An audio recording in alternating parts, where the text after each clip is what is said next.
Alright, y'all, so today I wanted to make a very quick video. Today I'm going to be reviewing Wonder Woman Earth 1, which is written by Grant Morrison and with art by Yannick Paki, if I'm saying that last name correctly. So I've been reviewing a lot of the Earth 1 titles lately, and, I'm usually kind of a fan of Grant Morrison's work. I've read a lot of his comics. I love Doom Patrol. I loved his Action Comics take on Superman. And I haven't read all of his stuff, but I've read a few of his comics. I like his art, his writing style. So, his take on Wonder Woman, I was curious. Now, I'm gonna be honest with you, I don't really know too much about Wonder Woman beyond the basics. She's kind of like one of those DC characters that I don't usually go often to read her books. So this was like kind of like one of my first experiences at really diving into a Wonder Woman book. That being said, Wonder Woman Earth 1, there's some pros and there's some cons for sure. It is much more of a traditional Wonder Woman story. Like, I feel like if you know the basics of Wonder Woman here, it's not exactly changed too much. The only thing that's kind of changed is, like, it's just more updated for a modern audience, right? Because this book came out, I believe, in, like, the 2010s, so it's updated for that time period. And there were 3 volumes of this done in the Earth 1 imprint, and obviously multiple delays, multiple, delayed issues and stuff.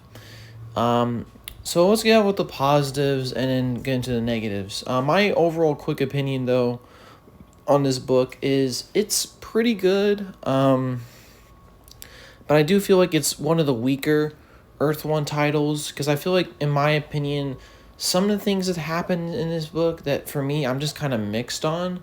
And the overall messaging of the book feels a bit hand-fisted to me.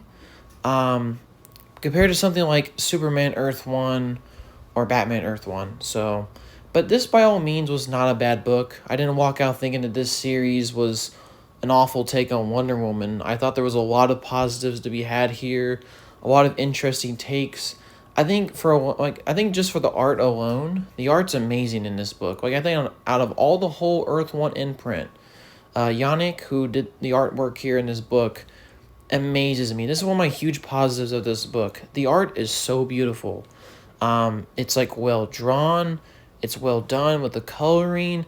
Even the panel layouts are so unique and interesting. They sometimes use, depending on the page, right, and what's happening in the scene, that usually determines what the layout of the panels and the borders are going to be. So, like, for example, there's a character called Paula who was in the beginning of the book a Nazi, and she shows up on the beaches of Paradise Island, and the panel layout and the borders are like in Nazi imagery. That is really clever and really well done. Or sometimes if Wonder Woman's using her lasso, sometimes the separation between panels is like her lasso. It's kind of hard to explain unless you really just see the pages in the book, but it's really good stuff. And the art overall is fantastic. It is by far the best in the Earth 1 imprint, in my opinion. It is beautiful artwork. Like, I haven't seen artwork this well done in a comic, to be honest, in a long time. So this artwork really impressed me. The writing is overall pretty solid. Like I said, there's a lot of basic things that Wonder Woman in her story are, brought in here. Steve Trevor is still in this book. It's just he's African American, right? Unlike in most continuities, he's white. Still like a United States Air Force pilot, but this is not a case where it's like in World War II where he crashes down. It's a modern day. And I thought their relationship was a bit interesting. In most continuities, it's like they form a romance, and I've always kind of liked that version. Here, it's not really a romance, it's more of just a deep friendship, and then kind of romance at the end. I mean, it's not exactly said, especially since characters in this book are so loose with, like, romantic stuff. Like, characters be kissing each other and stuff on the island, and I'm just kind of like, I'm not sure what that's supposed to represent. But the book follows, in the first volume kind of follows this whole thing where Diana's put on trial for interacting with a man because, in her world, she can't exactly do that. And then she basically, at the end of the book, gets kind of pardoned and goes to land to sort of make the world of men learn, so to speak. And then the second book gets a lot more to the philosophy of this whole series.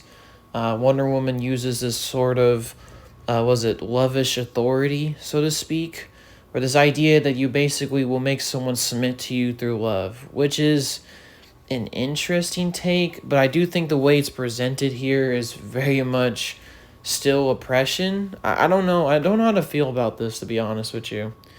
It also involves a plot with Dr. Psycho, who is kind of a recurring villain from what I heard in the old Wonder Woman comics. He was kind of well done here. I do like some of the scenes and the action and the art's obviously still beautiful. And then the third book kind of culminates in a battle with Ares, who attacks Amazon Island or Paradise Island through his robots with the help of man. And she defeats him. And of course, I forgot to mention, in the second book, Diana's mother dies, and she becomes queen in the third book, defeats Ares' robots, and then we kind of skip to like a future where basically women like completely rule the world, kind of. It's like this lovish authority thing, but brought to life. Like the whole world is consumed by it. And of course, the book kind of ends with like Diana having a kid and being a mother. So overall, I don't know. I mean, this book is not bad. There's some good moments in it, some good creative decisions. And like I said, the art's beautiful, but I don't know. Some of the themes for me were a bit ham-fisted, especially with the messaging. It does feel a bit too much for me when I'm reading the book, because it just kind of like the book constantly nails you over the head with these philosophy, and I'm just kind of like, like I get it, but at the same time, I'm also just trying to read an interesting superhero comic, right? I don't know. Maybe I'm just being too stupid to think, but I think personally, it was a bit of a mixed bag. I think it's a fine comic book. It has some really good stuff, amazing artwork, and it's a pretty decent Wonder Woman story. But I don't know. It's not my favorite of the Earth One imprint. I would definitely recommend like Earth One Superman over something like this. But overall, this is gonna be kind of a quicker review. But overall, it's a pretty solid run. I would highly pick it out. I would pick it up if you're interested in the Earth One take on Wonder Woman. There's definitely some highlights here. Like I said many times before, beautiful artwork. But yeah, I don't know. Overall, a pretty decent comic. Could have been better, but overall, pretty decent. So yeah, that's all I gotta say. Peace.